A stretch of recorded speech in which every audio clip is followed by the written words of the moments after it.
Welcome to the Foreign Report, your weekly foreign policy show that gives you the gory details of geopolitics with hopefully some laughs along the way. I'm your foreign policy curious host, Seena Ghaznavi, and with me is Columbia journalism grad, grand cum laude. I'm allowed to say that? Travis Irvine. It was just a lot of cum. Cum all over the place. Guest host for the day. Thank you so much for joining us. If you want to send us a question, theforeignreportlpn@gmail.com. Go over to our new YouTube channel at The Foreign Report.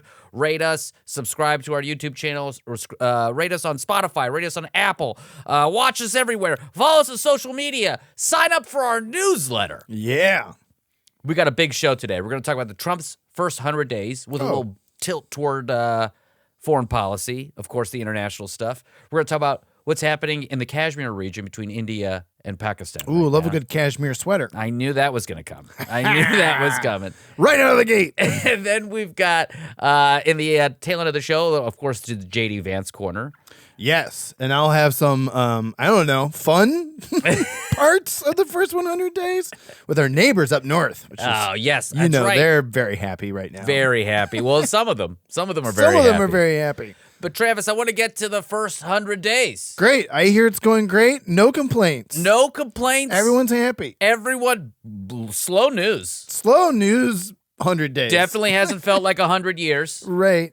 I have felt great. Yes. No one's aged horrifically in the last 100 days. Yeah, my blood pressure doesn't look like a, like a roller coaster at Cedar Point. Right. Your blood pressure looks like the economy. Looks, yeah. Looks like the VIX index. I wanted to start, though, when we talk about the 100 days. Yeah, where do we start? We start with who, if we disagree with Fox News, right?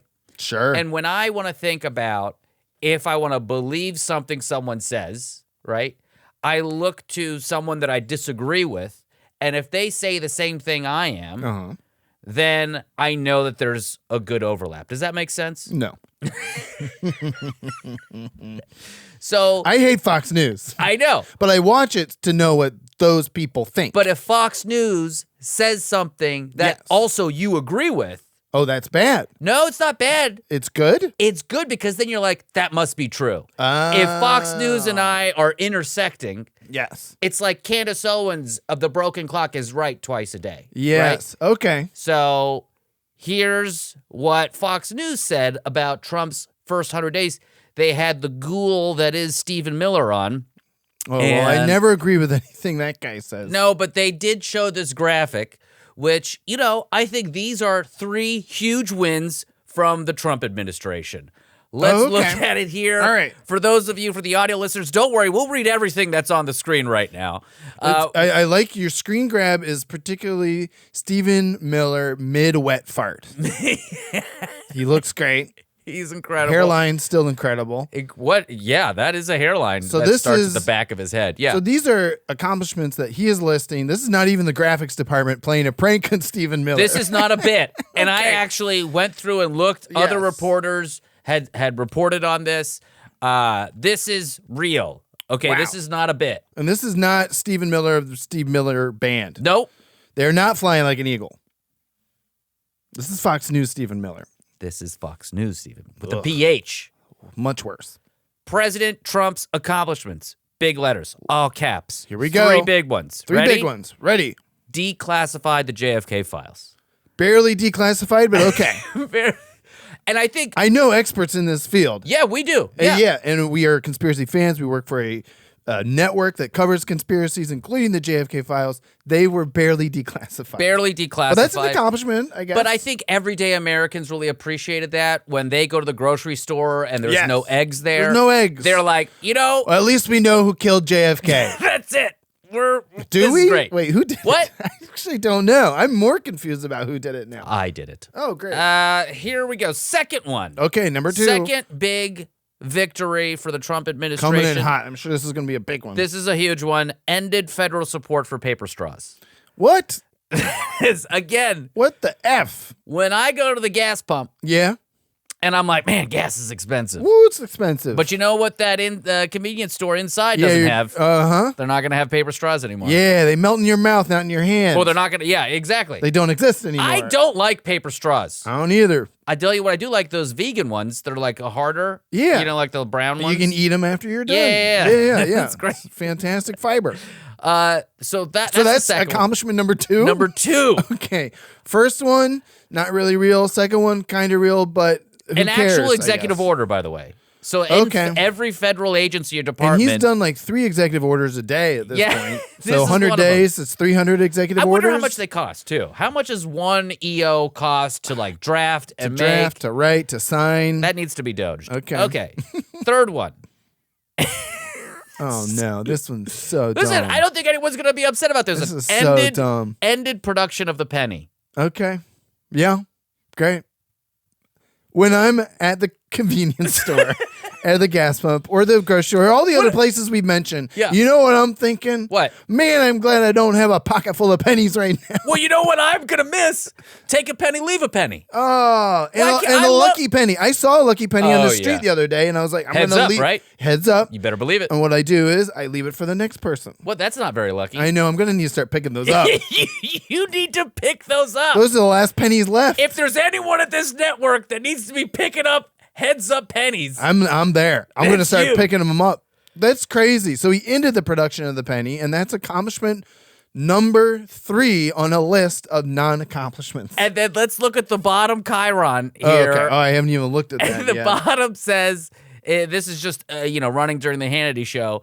Trump had been lines White House lawn with images of illegals who have been arrested. What? That's great. Arrested, by the way, not Doesn't convicted, right. not gone through due process. Arrested. Oh, man.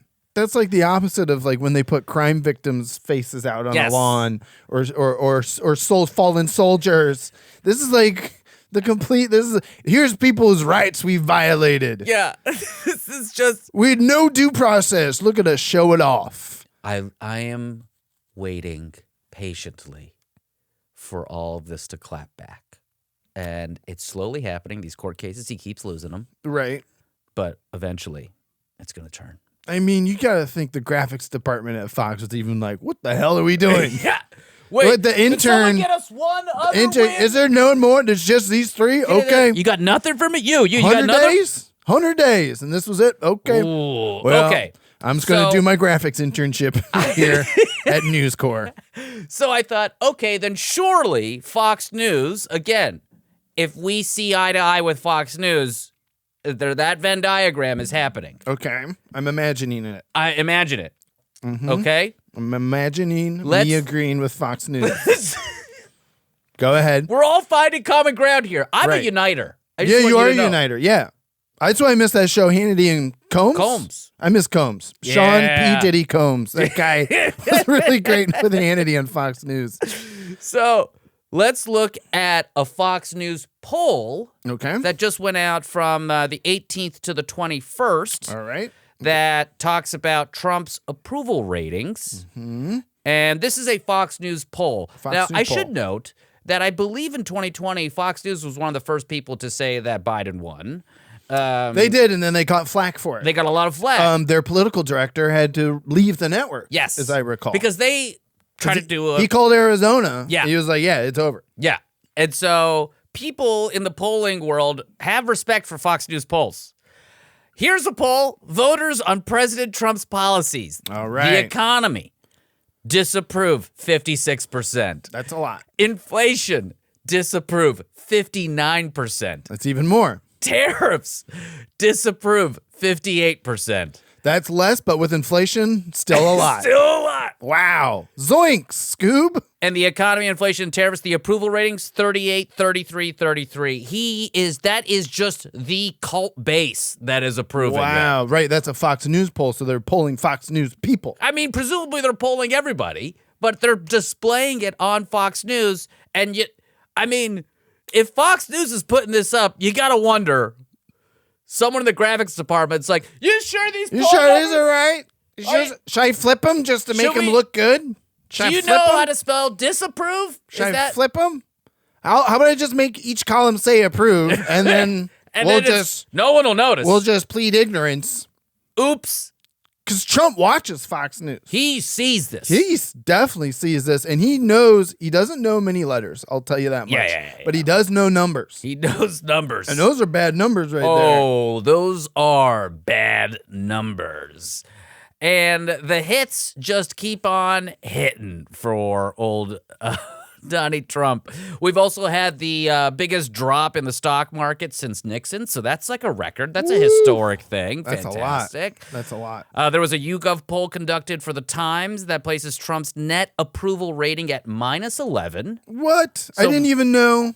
You could go in the negatives. You could definitely, approval to disapproval is, not minus. Oh, okay. I see. Yeah, and only, again, 39% viewing him favorably. And that's in the history of them keeping track. He's like one of the least popular presidents after 100 days since like 100 years. Whenever a poll says, since polling started. Yeah. Since inception of polling. Since like BCE, right. of polls. Sure. That's another thing to pay attention to. It's historic. CNN did a poll, the fake news CNN. Right. We don't believe anything they say. I only believe Fox News polls, and those are bad too. Those are bad too. Guess they're all bad. Those don't look so good. Oh, no. 56% of Americans disapprove of Trump's handling of the economy. And that was his thing. That's what he ran on. That's what he ran on. That's his bag, baby. And I want you to know, I don't like to talk about polls generally. I think it's like the wind blows, polls change. Right. But these are funny. These are very entertaining to read because here's a Quinnipiac University poll. Quinnipiac, terrible polls. Too many I's, too many N's, and a Q. And I have a Q for you. Is it real? And there's all of these, again, on issues: immigration, economy, foreign policy, federal workforce, which I misspelled, federal workforce management, Russia-Ukraine conflict, Israel-Hamas conflict. Every single one, the disapprovals are higher than the approvals. Yeah. 49 disapprove on immigration, economy. And that was his bag too. That's the whole thing. The three things he ran on in 2024 was economy, immigration, and I alone can end all the wars on day one. Foreign policy. Yep. So your top three right there, disapprove. Everybody. Disapprove. And these are all self-inflicted wounds. Yeah. These are all big time. He could have just, by the way, if he just did like 10% less draconian mass deportations. Do nothing. People would love it. Do nothing. And the economy, same deal. Economy was on its way to being fixed. You just inherit the Biden economy, take credit for it, and golf. Just golf. Now he's definitely golfing. And those are expensive rounds. Yeah, by the way. Absolutely. Very expensive. We're paying rounds. for all that, too. Yeah, they ain't paying for those things. Jeez. So many polls. So many polls that don't look great. They look absolutely trash for him. There was also this CBS News story. The Trump campaign also talked about cutting federal spending. They did, and we've got the Doge. Yeah. But in the first 100 days, Travis, they spent $220 billion more. More? Yeah. Well, I thought they were cutting. What's going on here? The opposite. The first 100 days of the previous administration. That's crazy. You mean so at this point in like last year in federal spending? The last year, yes, yeah. I've spent billions of dollars more. Not $1 billion. Not one. Not two. Okay. Not three. How about four? Nope. 5. Nope. 6. 220 billion. 220 billion with a B. I feel like Bernie. Billion with a B. Billion with a B. $220 billion more in the first 4 months of. Yeah. It's fine. So everything's. But this is. The poll numbers have never been higher. But they know the economy's never been better. The economy's very bad. Foreign policy. Ukraine war ended in one day. Real bad, man. Everything is going great. The debt is going down. Actually, it's going up. It's now at $36 trillion. But Doge is going to cut their $2 trillion. I'm sure they said they're going to cut $2 trillion. Oh, yeah. And then they had to change that to $1 trillion. And then the new number that they're saying is that they're cutting. It's like 160 billion but even that's going to get tangled up in the courts. Yeah.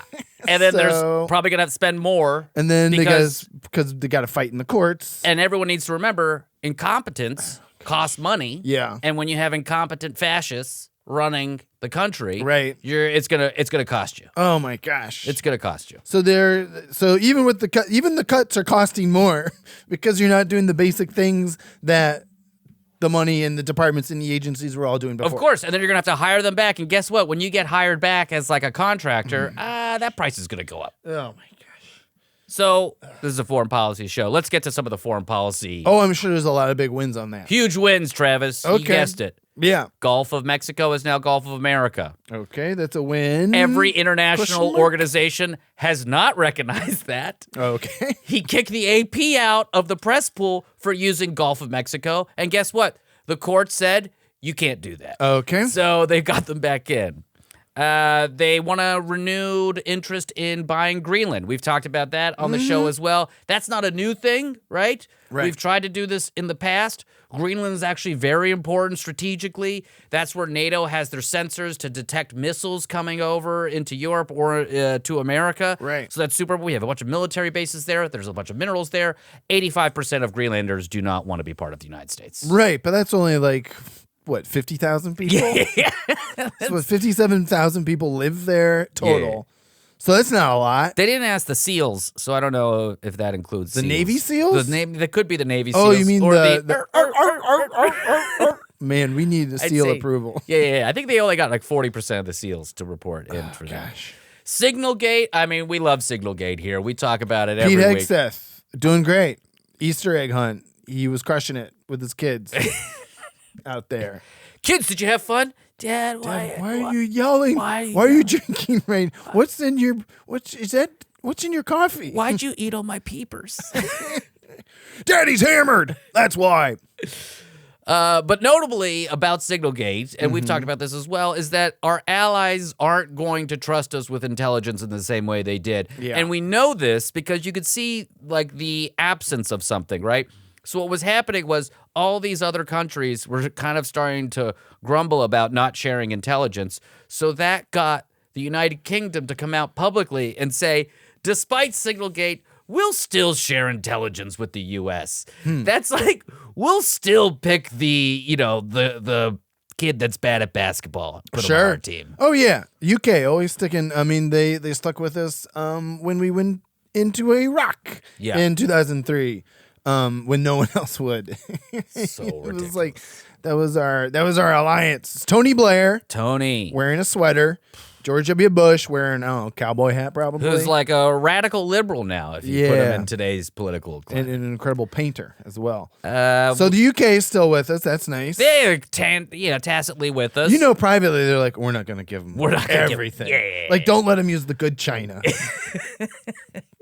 just the paper plates. don't CC them on anything. Don't. Really. I wouldn't. We're out of the Paris Climate Agreement. That didn't take years to figure out. Right. That was like a day one. Day one. World Health Organization, and who could forget the video that Trump put out talking about the Riviera in Gaza. Right. Because he wants to turn it all into like a golf course. Yeah, which Jared Kushner went on a podcast like 3 years ago. I remember listening to it. And said that's what he wanted. And he was like, there's a lot of great beachfront property on the Gaza Strip. I mean, it's just disgusting. Yikes. Ukraine, Oh, well, day one, 24 hours. 24 hours. there we go. Putin, please stop. Please stop. I loved it. Please stop. Vladimir, stop! Stella! Stella, please, Vladdy! Why are you doing this to me? It's the Marlon Brando foreign policy.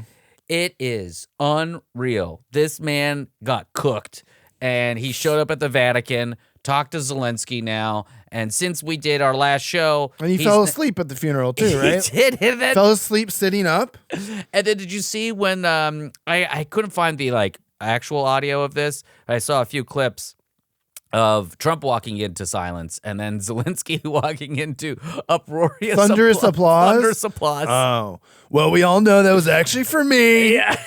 The biggest applause, incredible applause. And we'll talk about Canada towards the end of the show, but Mark Carney and the Liberals won in Canada. Yes, I'll highlight that here. Our neighbors up north, that's what I like to call it. Yeah, our neighbors up north. And by the way, the Conservatives were going to win in a landslide. Justin Trudeau stepped aside. All right, we'll get to it. Yeah, we'll get to it. Oh, gosh. The Panama Canal stuff that's been happening, that was insane. So there was a 1977 treaty that basically said the U.S. is handing control to Panama. And it was made under weak Jimmy Carter. Where is he now? In the ground. That's a weak guy. But if you look at the treaty, it basically says you can't give control to any foreign country. Right. And the ports are owned by this Hong Kong company, and they were going to sell to BlackRock, but then China stopped the deal. So Trump is saying because China stopped the deal, that means China owns the Panama Canal, and we're going to go in and take it back. Huh? How? How are you going to do that? Well, apparently he's going to have Pete Hegseth start a group chat with China. With China. Okay. Oops. Oh, man. And then USAID, RIP, they're part of the State Department. Cuts. Yeah. The Doge cuts. That was a tough one. And we talked about a lot of the problems with USAID, but it was a great move of soft power. But now we have key allies, including Kenya, Jordan, and Ukraine, that are publicly condemned the move. And they're now, what we've done is a lot of those people that we used to serve through USAID, a lot of those countries, are now just looking at China. And China's like, sure, we'll give you money. Yeah. We like soft power. Yeah. Who doesn't? Easy. And you know what, though? I'm happy that USAID is gone. Because it was a huge drain on the federal budget. Do you know how much it was? Oh, I bet it was a whole bunch. It was like 30%, 20. Yeah, 30. Yeah, it was like a lot, I'm sure. Less than 1%. Oh, gosh. Man, we just can't stop winning. First 100 days, baby. And that is just all the international stuff. I mean, I don't even really want to cover all the domestic stuff, the DEI purge, the mass deportations, the pardon for the January 6th rioters, firing of federal watchdogs, crackdown on universities, retaliation against law firms, assault on media outlets, blatant conflicts of interest, Tesla sales, and Trump's meme coin, which is a blatant corruption move, and the anti-science crusade that's killing research and innovation. I'm exhausted just from you listing those things in the last minute. Yeah. Not just the things we covered in the last 20 minutes. I'm going to need more graphics and Fox News and all of this. I know I didn't try to find Fox News graphics, by the way. I know. They kept popping up, and I was like, you got to be kidding me. You got to be kidding me. Is this happening? Well, guys, I need a break. Hey, I got good news for you. We know who killed JFK. It was... Is it the same person taking my eggs at Trader Joe's? It is. It's that guy. Trump is losing court case after court case, by the way. I just want to remind people of that. Stay the course. Go to your, my congressperson is doing phone town halls, so I joined those. Yeah, my congressperson in Ohio actually had a town hall, so we went there. It was good. Go to the Democrat, and she's fired up too. Those are really helpful ways to do it. The undo list that we link in the episode notes is another great way if you want to use your money to not, participate in certain companies. That's another way. You got to do something. Have your body move, right? Yeah, it would be good. Yeah, it would be good because if you just doom scroll, then you're going to be upset. It's going to be upsetting. And there's protests happening. Every state capital, the 5051 group is happening. There's protests outside of Tesla, which is actually tanking Tesla's stock, making Elon Musk not as rich. You're hitting them where it hurts in their wallets. And we all know how rich people hate that. Take it from an Iranian American. The plumbing still technically works here. Yes. If it gets real bad, I'll let you know. Yes. But so far, I'm still happy we're not in Iran. That my family left Iran. There you go. That's still the bar, that's baby. The bar. I'm sorry that's my bar. It's a low bar. And you're probably going to think, yeah, that's a pretty low bar. Low bar. But you know what? That means I'm always kind of happy. Right? I'm always net positive. Yes. Not like his approval ratings. A low bar means you can still get a beer from it. Yeah. For Travis Irvine, I'm Seena Ghaznavi. This is the Foreign Report. We'll be right back after this. Welcome back to the Foreign Report. I'm Seena Ghaznavi, Travis Irvine. We're in the IRL studio here at LPN, and there's a lot of news happening out of South Asia. Oh. India and Pakistan. Two great places. And I know we just had a really fun time talking about the first 100 days. I don't know, maybe fun in quotes. We're going to call it fun in quotes. We're going to call it fun in quotes. But what is potentially worrisome is that here we sit on, what is it, Wednesday, what is it, the 30th? We'll call it the end of April. The end of and the beginning of who the hell knows. So it's the end of April. Potentially within the next day or two, by the time this episode drops, India could attack Pakistan. I almost did a spit take. Yeah, if I had liquid in my mouth, I would have spit taken. That would have been bad. Look at all the electronics we have a lot of electronics here in the IRL studio. I can't be doing spit takes IRL. So what we have that's happened basically is there was a terrorist attack, the Pahalgam area in Kashmir. There was a terrorist group that basically killed 26, I believe, 26 Hindu tourists. And they were going from person to person asking them, are you Muslim or are you Hindu? Oh, no. And they were killing them. Oh, that's terrible. There's a group that apparently claimed responsibility. I also read that they didn't claim responsibility. Pakistan has protected this group to a certain extent, apparently. The prime minister has not included this group's name in a submission to the United Nations. India is really upset about this, and they're planning to potentially retaliate for this. Sheesh. So that's a quick preview of everything, right, that's happening. Okay. Things could escalate. But I want to just give people some context because for me, this is super interesting, why this conflict is even happening in the first place. For people that don't know, in South Asia, the British Empire left. Mm-hmm. And you know what? They left really easily. Yeah. They left no mess. No messes whatsoever. And we were talking about kind of previewing this before the show, and I think we realized that anywhere in the world where shit is going haywire now in 2025, the British were once there. They were there at one point. And before the British were there were probably peaceful natives of that land, various lands, because the British were literally everywhere, all over the entire planet. And then, so the British, they do a good job. They show up, they make tea, they leave. Oh, yeah. Oh, they made tea, all right. And then they left. And they basically, there was a great partition. The Hindus in India and Muslims in Pakistan. Okay. And at that time, there's different areas like Bangladesh or Sri Lanka. Those were Muslim countries as well. But in the Great Partition, what we're focusing on here is the Kashmir region, which is in the northern part of India. Right. Okay. And this is right where the Hindus and the Muslims. Have to. Interact or they're right up against each other. They are right up against each other. And I'm going to plead ignorance here. Ignorant American question time. I'm going to assume Hindus and Muslims get along real good. Real good. Just as well as the Palestinians and the Israelites. It's just religion seems to just really bring people together, right? As always. Yeah. Right on the money. Okay, cool. You're right on the money. Let me share from Britannica a little map. And I'll try to explain it for the audience that's listening as well. All right. I'm looking at the map. So we're looking at, India. Mm-hmm. Just to give you a sense conceptually, people, if you're driving, pull over. You're going to need to think about this conceptually. Yeah. To the farthest west of India, you have Iran, and then that borders Afghanistan and Pakistan. Okay?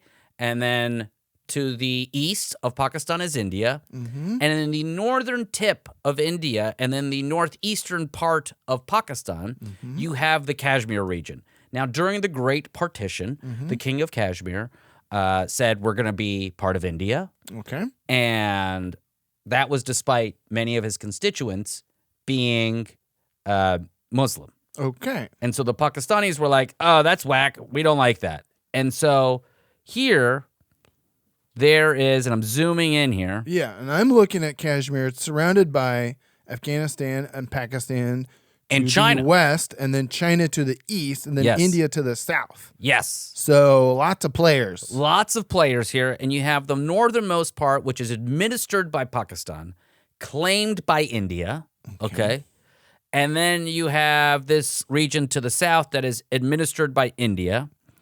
And then you have this region to the east that is administered by China, but also claimed by India, but they're not going to make a big deal about it. The big line of control is this dotted line you see here that separates what India and Pakistan are claiming and administering.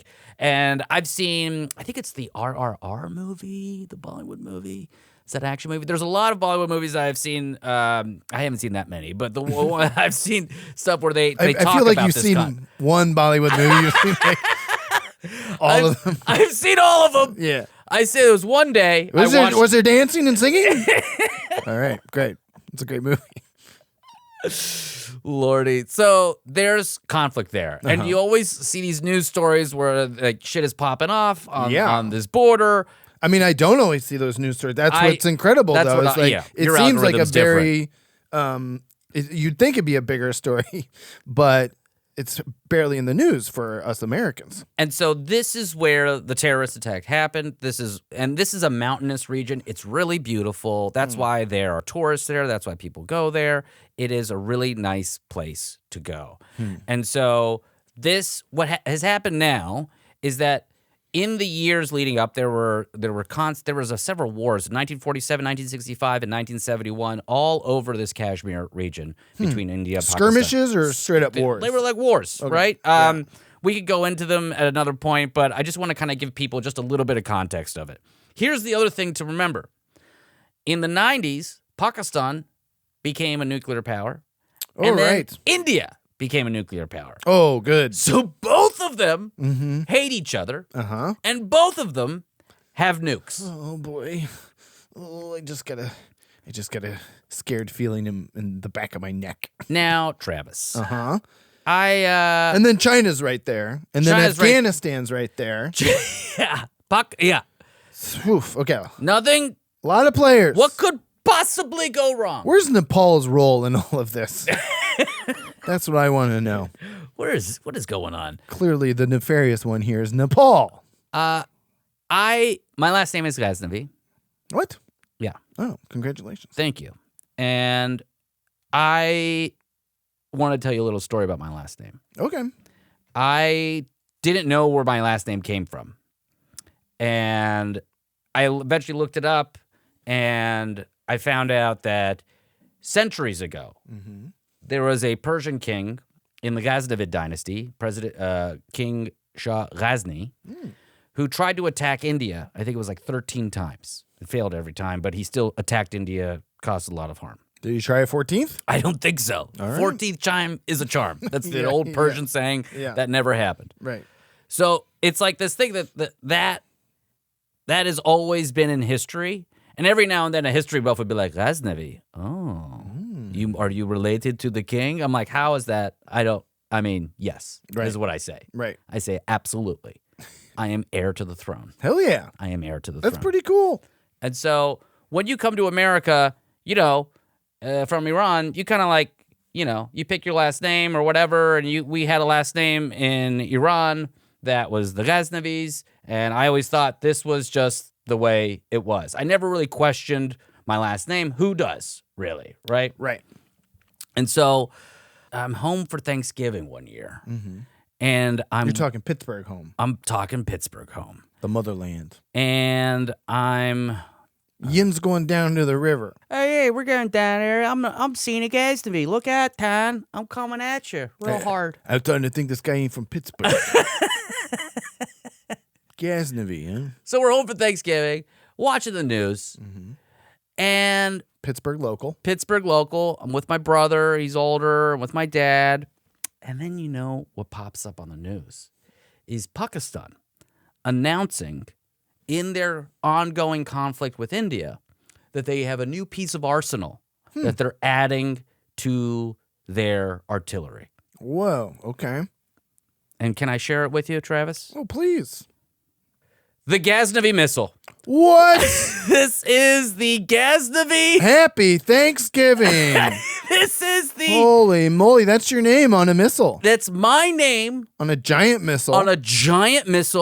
And it was like a CNN clip. We were watching it, This is last Thanksgiving. This is like 4 or 5 months ago? No, this is like 15 years ago. Oh, okay. This has been in the works for a long time. All right. The guys, I don't... So they're probably like the Ghaznavi 13. You can imagine I'm not at parties talking about how my name's on a missile. No. Lord knows I wouldn't be. So, look at this thing. So you know me, ever the calm person, I flip out. And I'm like, what is happening here? What is happening? No, literally, what's happening? And so there's a very long story here where back in the old days, my family was hoarding weapons for a local warlord against the Shah of Iran, and we had a different last name. Oh my gosh. And gosh. to basically hide and escape No trouble. wonder you had to flee. They split the family, and part of them became Ghaznavis. Oh my gosh. And that part of the family chose Ghaznavi because when the military would come to the village and be like, hey, we were looking for people that are doing X, Y, and Z, and they're like, who are you? They'd be like, we're the Ghaznavis. They'd be like, hell yeah. And so nice. They would leave them alone. And so the Ghaznavi missile is Pakistan saying, hey, we've got a missile. We've got a Ghaznavi. That's referencing this Persian king that went after you. Oh, my gosh. And so how do we bring this full circle, Travi? Oh, I'm nervous to find out. It's going to be, the Ghaznavi is going to be fired off here in the next few days, is what I think you're about to tell me. In an explosive escalation of tensions, Pakistan Minister Hanif Abbasi has openly threatened India with nuclear retaliation, warning that Pakistan's arsenal, including Ghori, Shaheen and Ghaznavi missiles along with the other 130 nuclear warheads, has been kept only for India. Abbasi has said that if India dares to halt Pakistan's water supply by suspending the Indus Water Treaty, the IWT, why are you laughing so much? Prepare this for is a terrifying. full-scale war. He has 130 nuclear warheads. Pakistan's nuclear weapons are aimed at not India for display, and their locations are hidden across the country. Ready to strike if provoked, his reactions have come after India announced a series of countermeasures against Pakistan after the Pahalgam terror attack that left 26 dead. So he's saying, so this terrorist attack happens. Yeah. The 26 people need to be avenged, and he's blaming India straight up. Well, he's got atomic weapons. India is saying, including the Ghaznavi, aimed at India right now, is what he's saying. The president of Pakistan is saying. Yeah, so these people were killed. India blames Pakistan because this terror group apparently is getting protection from Pakistan, or at least that's the recent report I read, that Pakistan has given them some cover, and they're saying they're not a big deal. Anyways, I've also read another thing that this group doesn't claim responsibility at all. But either way, India and Pakistan always looking for a way to scrap. And then now I see what I heard, India, Pakistan, like escalating violence. Immediately, I thought, oh God, the Ghaznavi missile. They're not going to whip out the Ghaznavi, are they? The Ghaznavi missile is out in full force, buddy. Oh, man. And so, by the ready way, to go. You know what this means? I'm a nuke. You're a nuke? I am a nuke. Oh, congratulations. I am a nuclear power. That's incredible. I'm just a city in California that nobody likes. That's the Irvine name. We do have a castle in Scotland, I'm told. There you go. So I intend to go visit that as long as they don't go to war with England again. And then none of us can visit our homelands. So that's how this is escalating. And this is very serious. I don't want to make it light of like a potential nuclear war that's about to happen between India and Pakistan. I mean, you were laughing a lot during that segment. I'm like watching the graphics. Those graphics were less funny than the Fox News graphics. Those were terrifying. It's like 130 atomic weapons aimed at India now. Yeah. One of them being the almighty Ghaznavi. I'm glad you find it so funny. It's just so distressing. I don't know what else to do. Yeah, that's true. You gotta laugh to keep from, I don't know, screaming. I can't call them and be like, hey, this is really gonna ruin my family name. Yeah. Could you not? Could you not nuke anyone in my name? Oof. Yeah. So we're gonna be tracking that story because that's probably gonna keep happening. That's gonna keep escalating. Another fun conflict in the world. And you know, I don't know. I hope Trump doesn't say anything. I hope he just doesn't. I hope he's like, where? Probably doesn't even know these places exist. Exactly. So we'll see what happens. Yeah. Don't send JD Vance there. That's for sure. Oh, Lord, he'll kill everyone. It's like he'll accidentally sit on the couch and then he'll launch a rocket. Did I do that? He's the Steve Urkel of vice presidents. All right, so that's the India-Pakistan conflict. We talked about the 100 days. We talked about the India-Pakistan conflict. When we come back, we'll talk about Canada. We'll talk about the J.D. Vance corner. Yeah, I do want to touch on Greenland a little bit, too. And let's talk about We'll call Greenland. it our neighbors up north, because surely they're not mad. No, not at all. Oh, my God. And, listen, if you're Indian or Pakistani, just, I'm sorry. I'm sorry, too. Yeah. I'm sorry. Time to move to the neighboring safe country of Afghanistan. We'll be right back after this. Welcome back to the Foreign Report. I'm Seena Ghaznavi, Travis Irvine. We've been talking about global politics. First 100 days. Nuclear, India, Pakistan, and the Ghaznavi missile getting hard and ready to fire off. This Ghaznavi missile made 2 kids. I hope it doesn't start an international conflict. Okay. We're going to find out. We're going to find out. So tell me, Travis, what's going on in your world? You have some weird artifact on the table here. Well, I think the camera can see a little bit. Yes, and the audience at home will hear a little crinkle, crinkle. Oh, God. But, we've touched on a lot. We've touched on... It feels dirty. Well, let's just stop rubbing it. Okay. Sir, this isn't a Ghaznavi missile here, okay? All right, folks. So I want to talk about our neighbors up north, right? Okay. Because, we talked about domestic 100 days, how it's got repercussions all around the world. We took a little trip to the Kashmir region. I won't make another sweater joke, but I do love the Led Zeppelin song. There we go. That's literally the last Kashmir joke I've got. Yeah. So back here at home, though, of course, our neighbors up north, right across the border, the potential 51st state, which is, I think, another thing that was talked about a lot. In addition to grabbing Greenland. So you may remember there's a fellow named Justin Trudeau. Oh, yeah. He was Prime Minister of Canada. He's real hot. Yeah. You may remember he met Melania Trump. Yep. And they were like, I fucking immediately. Right? And Trump's just... That was a problem. That was almost a problem, right? We almost went to war right there with Canada. And Trudeau also didn't let Trump do the yank. He didn't do the yank. He couldn't do the yank because, Trudeau, he's built. He's built Canada tough. He's a lumberjack. Yeah. And he wrestles mooses. Metaphorical lumberjack, right? Sure. Yeah, not an act. No, he's from a very wealthy political family. So soft boy hands. Soft hands. But he did step aside, right? Because here's what was happening is Trump was elected in November. And, waiting to take office. And he's really rattling the cage about Canada. 51st state, right? We're going to take it. And right off the bat, Justin Trudeau was projecting weakness. Right. And so he went ahead and he said, I'm going to step aside. I'm going to step down. And of course, as we know, and maybe we do have to kind of explain, but in other countries, they don't have necessarily presidents in some of these parliamentary systems, right? In the UK, Canada, even in Israel, right? Your prime minister is the leader of the political party that controls the legislature. Mm-hmm. So Justin Trudeau is part of the Liberal Party in Canada. You got the Labour Party in the UK. And so the leader of the political party has the majority of seats in the legislature. They pick their leader. So Trudeau steps down, and a fella named Mark Carney, who he's not. Wow. I know he's not part of a county fair. Yeah. Not like the fun Carney's trying to guess your weight, your age. He can make toast fall asleep. He is. It's remarkable. He's no Justin Trudeau. I'll tell you that definitely much.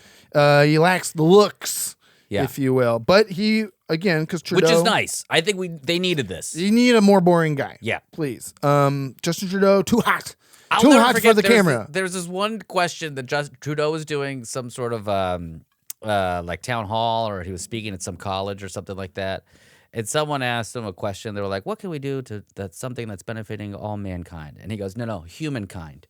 And I was like, wow. This guy, I was like, listen, man, woke. You can't. He's so woke. You can't overshoot. Yeah. You overshot. Yeah. You overdid it. Yeah. No one was tracking that language. He was doing it, man. He's extra woke. He went too woke. Too woke. Which you destroyed the meaning of woke, Justin. Yeah, I don't even know. I'm back asleep. It's so boring. So he steps down as head of the Liberal Party in Canada because he's like, we're going to lose because Trump just took over, and Trump's saying, we're going to get the Conservative Party elected in Canada. Mm-hmm. Well, because of everything that's happening, let's what was our count again? 100 days. Yeah. Oh, yeah. And all the shit with the tariffs and the trade and the controversy that Trump has projected onto our neighbors up north in Canada. Lo and behold, Seena, the Conservatives were headed for a landslide in this election. Huge. And instead, Mark Carney's Liberal Party won the Canadian election. What could have possibly happened that changed the tide? I don't know, man. Check out our Block A. Check out our Block A. That's what did it. It was all the tariffs. It was just the rhetoric. Yeah. And it's weird because in hindsight, did Justin Trudeau have to step down? Like if he had stayed in charge of the Liberal Party in Canada instead of handing the keys over to a carnival barker like Mark Carney. Yeah. Step right up, kids. Get your maple syrup here. Would the Liberals have lost? And I'm thinking 100% would have lost. You think they would have if Trudeau had stayed in power? Everyone was done with Trudeau. Yeah. They were so frustrated. I think the economy was taking a hit over there. They were not happy with Trudeau. Interesting. So he steps aside and the Liberal Party ends up winning anyway. Yeah. And I think the stepping aside too was like in those interactions with Trump, it wasn't going well. Right. He wasn't, he didn't have enough of the backing of his country. But then like also the people are like, no, the Conservative Party, if they're just going to work with Trump and make shit worse, and then also become a 51st state potentially. Well, that was the thing, too, is that even just before the election, the Canadian head of the Conservative Party, I can't remember, it was like Pierre Olivier. I can't remember. I'm sorry for Wayne Gretzky. Yeah.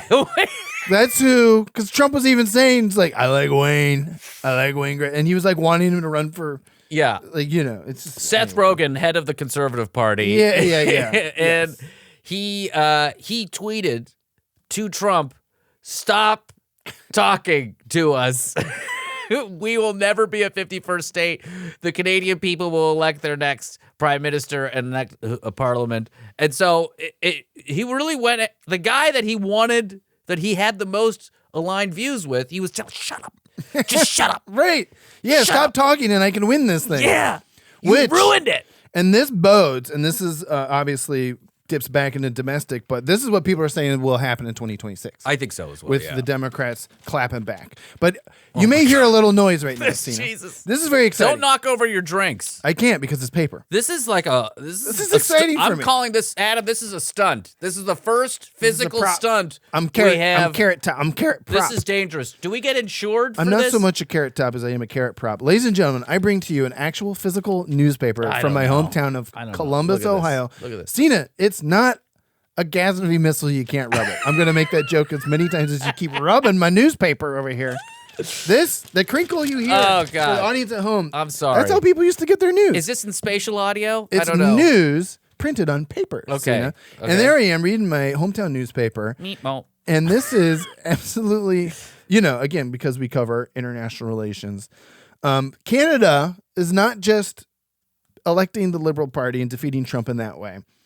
They, like we were talking about in the first 100 days, are voting with their wallets. Okay. And Canadians are no longer traveling to the United States for their vacations. Oh, man. And that's a huge part of the U.S. economy. This is coming to you from USA Today. Love USA Today Network. Easily my favorite newspaper and my favorite today.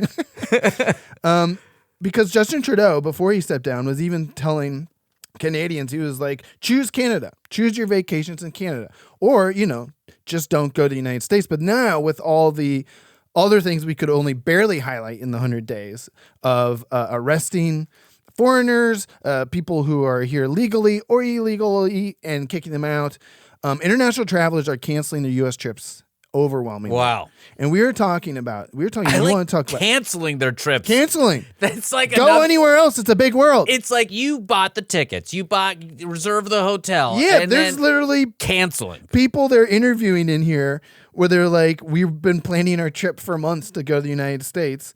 And now they're just like this one man says, there's a lot of family things I'd want to do that we're not able to do, but I have the choice of either putting my wife in danger and abandoning her for half the year, or we just go somewhere else. Wow. And that's where we're at. And in terms of the economic impact on this. Sure. This is absolutely crazy to me to even realize, but it is.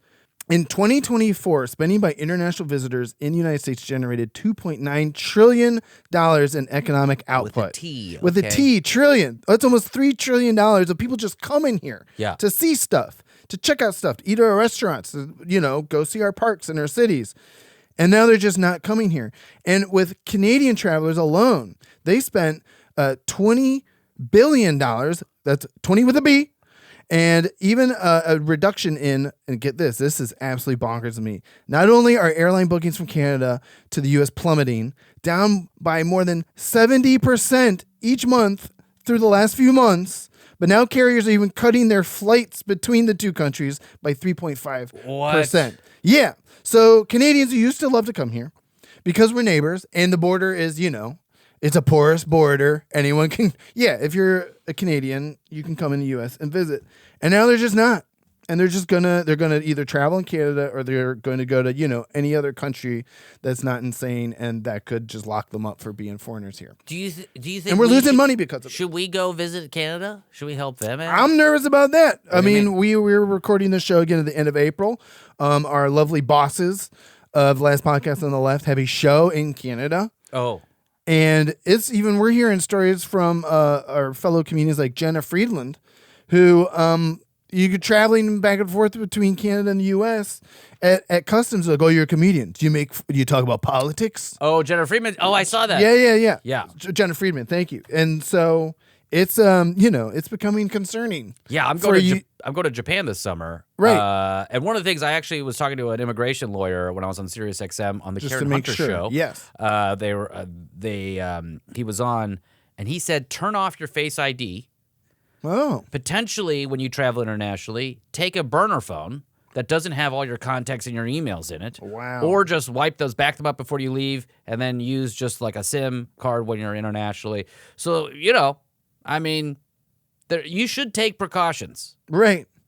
And that's what I think in terms of not just us going to other places, but that's what these international travelers, including our Canadian neighbors, are doing. They're taking precautions by just not coming here now. Yeah. And again, it's hitting us where it hurts most, and that's in our wallet. So again, another impact of Trump's first 100 days that has international relations and repercussions. And again, like we keep saying on the show, domestic policy is foreign policy and foreign policy is domestic policy. Oh, yeah.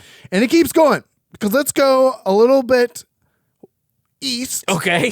To our neighbors of the north. Okay. Our other neighbors to the north, Greenland, which we highlighted before.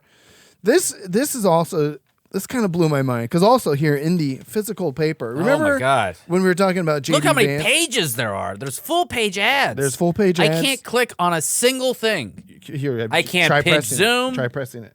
Wait, there's a QR code on There one is of a these. QR so code, you thank can, God. You can take it digital.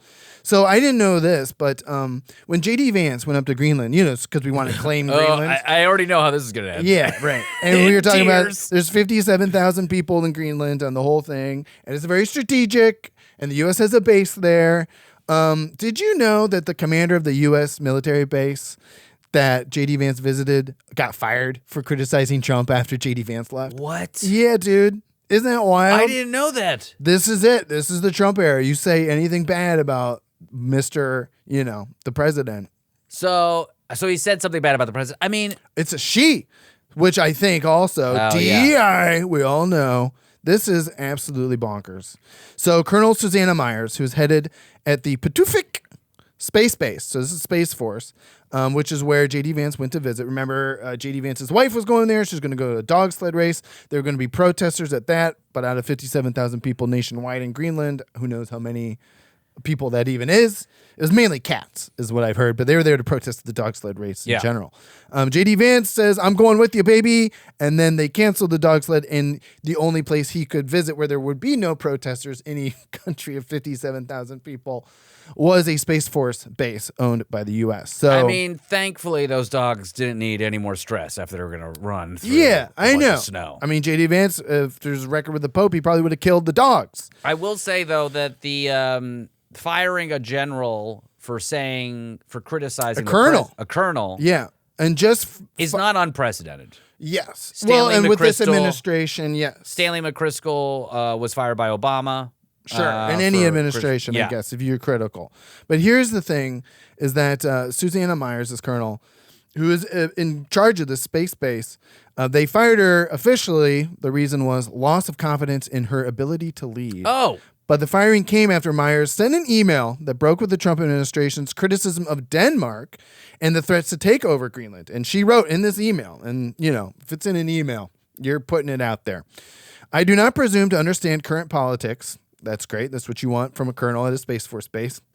But what I do know is the concerns of the U.S. administration discussed by Vice President Vance on Friday are not reflective of Patufik space base. She wrote, according to the Space Force official, the message went out to American, Danish, Greenlandic, and Canadian base members because they're all working together at this Space Force base, said the source with knowledge of the email. So once his email was leaked, at all. That's what I'm saying. That's pretty. We just if anything, she's just throwing J.D. Vance under the bus, which is, I thought, what Trump liked to do anyway. She just said, this is not what we're doing. We're not doing it.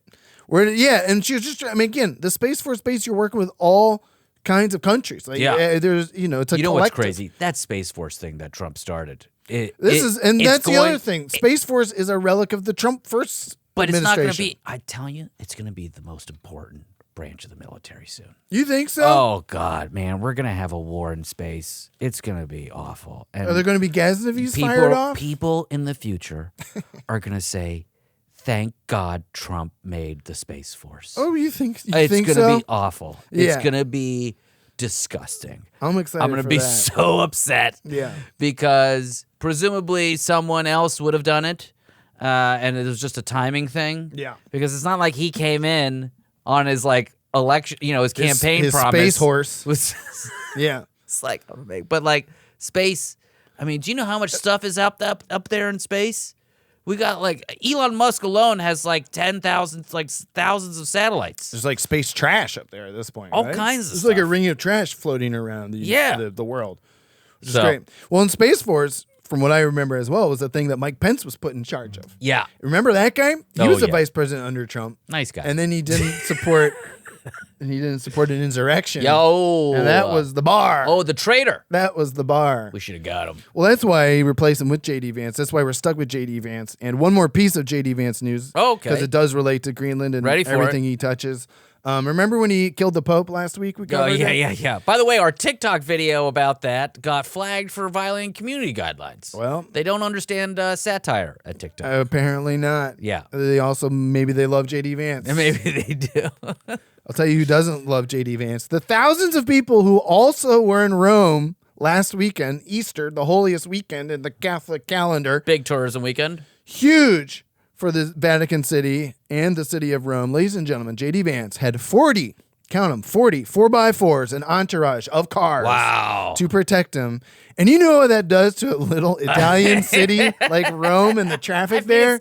Well, it's the streets are little. Rome is not little, but it's You know what I mean? Yes, exactly. The streets are tiny, yes. The city is big. The streets are also tiny. Thank God they weren't in Venice. He'd have 40 boats Mamma going mia. over. Mamma mia, look out. He ruined the vacation plans for thousands and thousands of people who were there just to see the same things that then he was given private tours of. Oh, God. So you got the Colosseum tour. He ended up canceling that one, so it was just his wife. Thousands of tourists had to lose their private tours that they had booked in months and months in advance. Same with the Sistine Chapel. I mean, it's just, again, it's a beautiful city that when you're going there for Easter to see the Pope, which hopefully these people at least got to see the Pope for the last time, they weren't able to see all the things that they had planned to see. So hundreds of people lost their tours. Thousands of people had their Easter weekend in Rome ruined. It was nothing like the Gregory Peck, Audrey Hepburn movie, Roman Holiday, which is a fantastic little romp.